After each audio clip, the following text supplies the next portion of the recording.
Mahal ang LPG panluto? Hindi yan problema ng mga tiga-Kalumbuyan sa Pangasinan. Dahil mula sa lupa, may sumisingaw na kanilang ginagamit panluto. Tsak marami sa atin, kumukulo ang dugo sa mahal ng LPG o ng liquefied petroleum gas ngayon na ang presyo pumapalo na mula 800 to 1,200 pesos kada tangke. Pero hindi yan alintana ni Pedro dahil ang gaas na kanyang ginagamit pang luto at pangsaing libre. Yung gas na nilalabas po niya, constant talaga siya. Kayang-kaya magluto ng tuloy-tuloy. 24/7. Dahil tila unli rin ang apoy sa kalan ni Pedro. Pati ang kanyang mga kapitbahay nakikiluto na rin. Ay, natuwa kami, 31 na years kami dito. Ngayon lang kami nakakita ng ganito. Ang gas na nagpapagana sa kalan ni Pedro mula raw sa nadiskubre nilang no? Lakas, no? kumukulong lupa.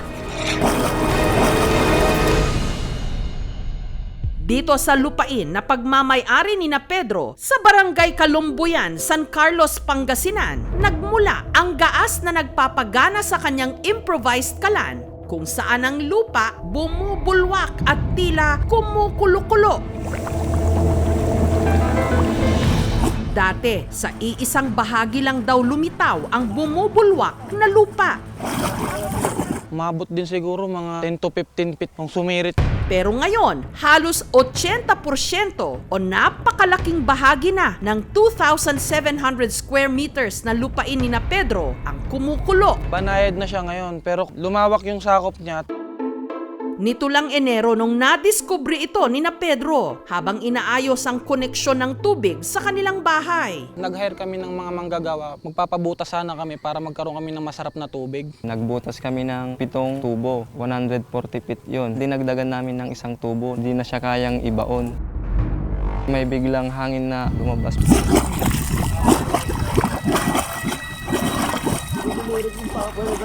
Pumutok pati yung mga putik, kumalat. Para po siyang kumukulong tubig. no? Lakas, no? Pagkakita ko po, natuwa ako kasi sabi ko, uy, ang ganda na nakuha nyo, tuloy-tuloy yung tubig. Pero ilang oras na raw ang lumipas, ang bumubulwak na tubig mula sa kanilang hinukay, hindi pa rin maubos-ubos. Nag-start yan ng ganyan ng 9 o'clock umaga. Alas 5 na, hindi pa humihinto. Nagtataka ako bakit hindi bumabaha sa lugar hindi umaapaw yung tubig. Hanggang may napansin sila sa ibinubugang tubig mula sa lupa. Ang akala namin nung una, yung pressure lang yun, parang may tsurang gas yung hangin na lumalabas. Walang amoy, mararamdaman mo medyo malamig. Kumuha ko ng plastic, pinatanggal ko yung hangin. Nung napalobo ko po yung plastic na yon, tinali ko siya, then tinry ko pong sindihan.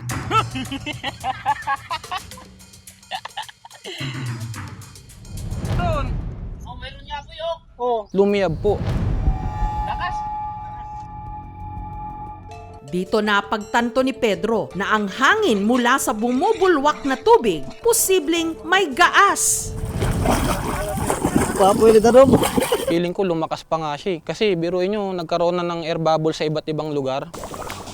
Kaya para ito mapakinabangan, Kumuha ko ng container, binutasan ko siya sa taas, tapos nilagyan ko ng hose. Susubukan natin siyang sindihan para malaman natin kung magliliyab talaga siya.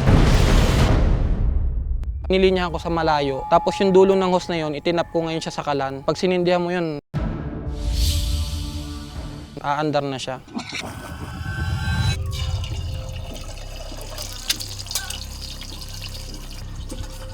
Nung gabi na, subukan namin magluto, kayang-kaya magluto ng tuloy-tuloy. 24/7.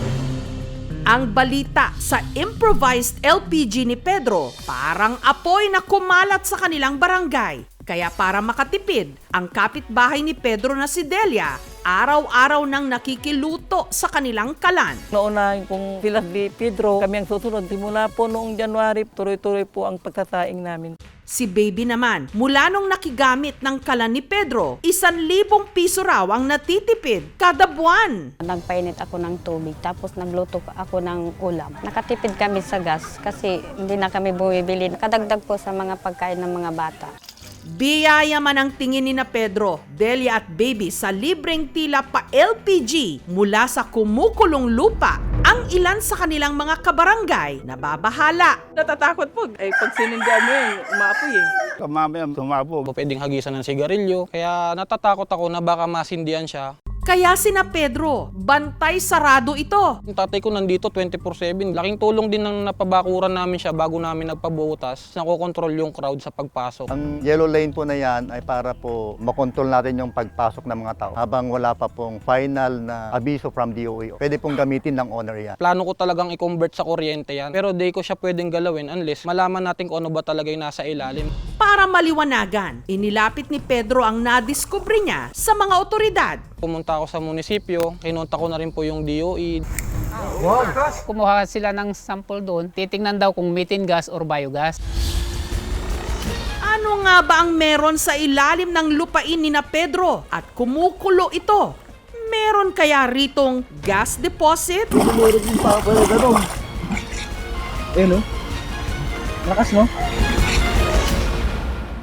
Nitong Huwebes, muling binalikan ng mga kawani ng DOE o ng Department of Energy ang lupain ni na Pedro kung saan kumukulo ang lupa. We will recommend to do some water quality test dito. Ayon sa isinagawang initial assessment, ang gas na lumalabas mula sa kumukulong lupa ni na Pedro, yung tinatawag na marsh gas. Mostly nakikita ito sa mga marshland tulad ng dito, so swamplands, then sa mga gilid ng ilog, yung nabubulok ng mga halaman, ng mga puno ba, organic or biological matters po ito. The composition is CH4 for methane gas. Pwede siya for cooking. Marami na mga existing. Sa Mindanao, yung pinakamalaking. So they are right now in the process of doing study din po para po ma-harness yung area. Ang tanong, ligtas ba itong gamitin? Panluto? Biodegradable sa non-toxic. Iwasan natin magkaroon ng source of ignition dito. So definitely hindi naman po magkaroon ng sinasabi nating danger. Yung nagawa nilang kalan, safe naman, they can apply po for commercial purpose. In pursuing for a power plant or electricity generation dito, kailangan po natin mag-conduct ng further study to know yung deposit ng area na ito. Masaya kong nalaman na pwede pala namin siyang gamitin at safe naman siya. Ang lokal na pamahalaan naman ng San Carlos, handang makipagtulungan kay Pedro para mas mapag-aralan pa ang nadiskubring marsh gas deposit sa kanilang probinsya. We will wait for the further study po ng DOE kung anong ba magiging major requirement nila. Willing na willing po kami makipag-coordinate sa kanila at makipagtulungan kung ano man po yung kinakailangan. Para din naman to sa ikabubuti ng mga residente rito. Meron din pa pala ganun. Nararapat lang naman sigurong mapag-aralan nga ang potensyal ng kumukulong lupa sa Pangasinan. Nang sa gayon, magamit pa ito at mapakinabangan ng ligtas ng mas marami.